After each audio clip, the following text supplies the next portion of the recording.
आज की स्ट्रीमिंग के जमाने और पोस्ट पैंडेमिक रिकवरी के दौर में अच्छी कॉमेडी फिल्म वैसे ही गायब हैं जैसे कि सोनम में वफा। हॉलीवुड और इवन बॉलीवुड अब सेफ खेल रहा है, सिर्फ फ्रेंचाइज के सीक्वल्स बना रहा है, एक्शन मूवीज बना रहा है या सो कॉल्ड फैमिली मूवीज बना रहा है। और मैं हॉलीवुड का एग्जांपल लूंगा जिससे कि तुमको बॉलीवुड में जो कॉमेडी का हाल है वो भी पता चल जाएगा, क्योंकि बॉलीवुड करता तो हॉलीवुड की कॉपी है ना, क्यों?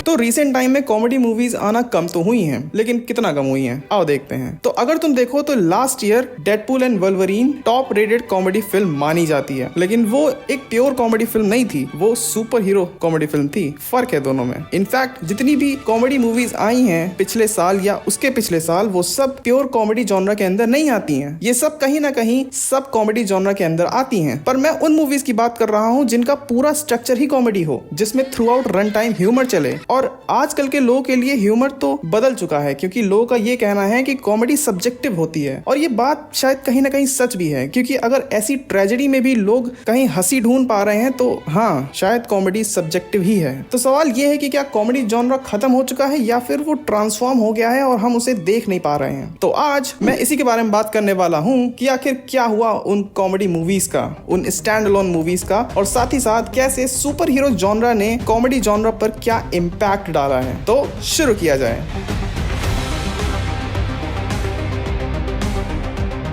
अगर तुम लेट 2000 में बड़े हुए हो तो तुमने जरूर स्केरी मूवीज, अमेरिकन पाई या 40 ईयर ओल्ड वर्जिन जरूर देखी होंगी, क्योंकि इन्हें देखना एक अचीवमेंट माना जाता था। 2000s में जो क्लासिक पे क्लासिक आई थी जैसे कि द हैंगओवर, ब्रूस ऑलमाइटी, ये सब क्लियर कॉमेडीज थी। वर्क प्लेस कॉमेडी या कमिंग ऑफ एज या बड़ी एडवेंचर कॉमेडीज। और अगर कोई भी मूवी डबल जॉनरा की होती भी थी तो उसमें कॉमेडी ज्यादा हाईलाइटेड होती थी, जैसे कि ट्रॉपिक थंडर एक्शन कॉमेडी है लेकिन ह्यूमर पे सेल हुई थी। 40 ईयर ओल्ड वर्जिन एक रोम कॉम थी पर वो कॉमेडी में डोमिनेट करती। Do you like to do it yourself?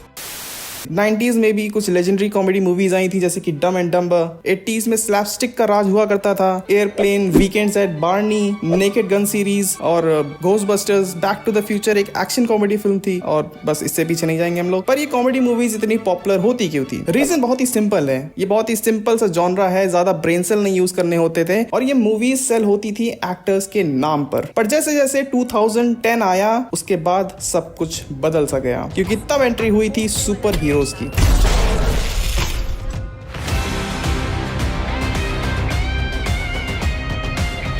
अब ऐसा नहीं है कि इससे पहले सुपर हीरो मूवीज बन नहीं रही थी, पहले भी एक्समैन और स्पाइडरमैन फ्रेंचाइज सक्सेसफुल थी, पर जब आयरन मैन ने एक नया यूनिवर्स शुरू करा तब सीन ही पलट गया। स्टूडियोज को समझ में आया कि सिर्फ एक सेल्फ कंटेन्ड $50 मिलियन की एक कॉमेडी फिल्म बनाने से ज्यादा प्रॉफिटेबल एक पूरा फ्रेंचाइज खड़ा करने से है, जहां ऑडियंस बार बार वापस आएगी। और मार्वल ने कॉमेडी को बहुत ही स्मार्टली यूज करा था अपने कैरेक्टर्स को इंट्रोड्यूस करवाने के लिए और साथ ही साथ उन्हें फैन फेवरेट भी बनाने के लिए। मार्वल के एग्जाम्पल से तुम बाकी के स्टूडियोज के भी हाल समझ जाओगे, क्योंकि आखिरकार सब करते तो मार्वल की ही कॉपी है ना, क्यों? MCU की शुरुआत हुई थी आयरन मैन से, जहां मूवी में कॉमेडी है जो आती है टोनी की बातों से, पेपर और उसके ऑकवर्ड इंटरैक्शन से, या उसका वो डमी रोबोट का। पर फिर भी आयरन मैन को एक सीरियस मूवी की तरह ही कंसीडर करा जाता है। ह्यूमर है पर एक्शन पर ज्यादा फोकस्ड है, और MCU की पहली कुछ एंट्रीज यही फॉर्मूला अपनाती हैं, जहां द इनक्रेडिबल हल्क में भी ह्यूमर है पर वो आता है ब्रूस के एंगर मैनेजमेंट इश्यूज को देखकर। फिर captain America first Avenger I think एक ऐसी MCU फिल्म है जहां जरा भी ह्यूमर नहीं मिलेगा। इवन इसके बाद की आई थॉर में भी तुम्हें कुछ ह्यूमर वाले एलिमेंट्स देखने को मिलेंगे।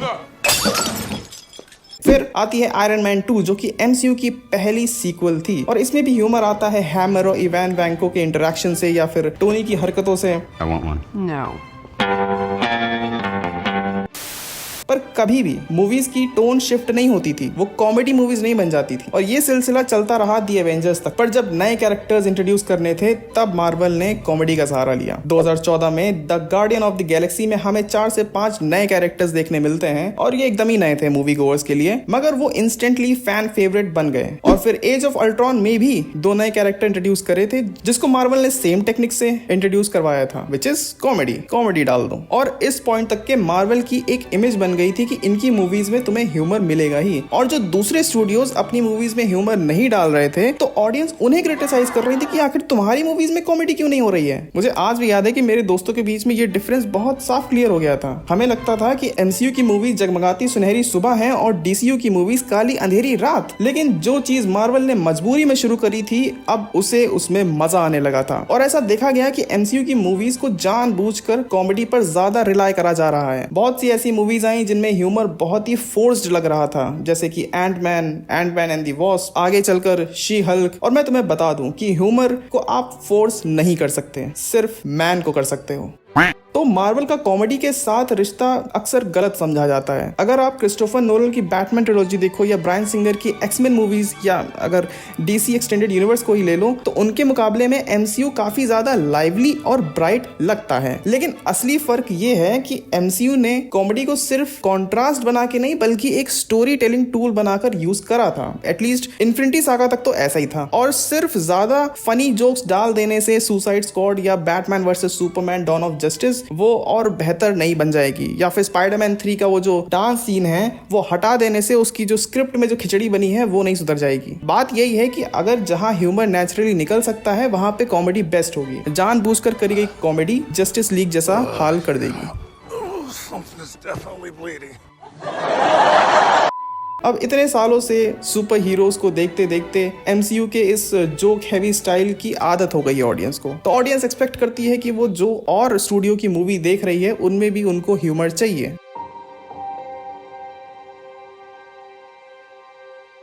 और अगर बात करें रिसेंटली आई हाउसफुल 5 के बारे में, जहां लोग बहुत ज़्यादा अपसेट नज़र आ रहे हैं क्योंकि शायद उन्हें उम्मीद थी इस फिल्म से, न जाने क्यों, शायद मार्केटिंग उन्होंने बहुत अच्छे से करी थी। इससे हमें एक सीख तो ज़रूर मिलती है कि भले ही तुम्हें कुछ ना आता हो पर कॉन्फिडेंस पूरा रखो। Confidence is the key. In fact ये वीडियो हाउसफुल 5 पर एक रोस्ट वीडियो होने वाली थी, बट फिर मुझे रियलाइज़ हुआ कि यार मुझे हाउसफुल 5 देखनी पड़ेगी।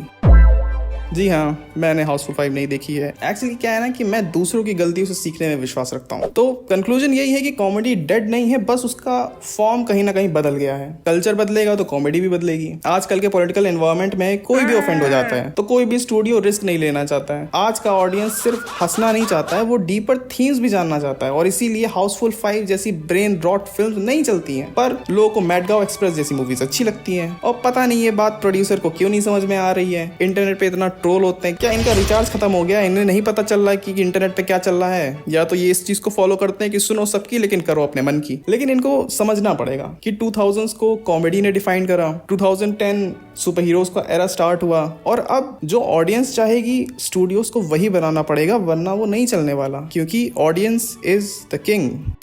So that's it for this video। अब मैं जा रहा हूँ रिचार्ज करने, क्योंकि एडिटिंग करते करते मैं भूल गया था कि साजिद नाजिदा वाला। और अगर तुम ये जानना चाहते हो कि कैसे एक्टर्स ने खुद ही अपनी फिल्म्स की वाट लगा दी, तो तुम लेफ्ट वाली वीडियो देखो। और अगर तुम ये जानना चाहते हो कि क्या थॉर हमें गुड बाय बोलने वाला है हमेशा के लिए, तो राइट वाली वीडियो देखो। अब मैं तुमसे मिलूंगा किसी और वीडियो में, तब तक के लिए बाय।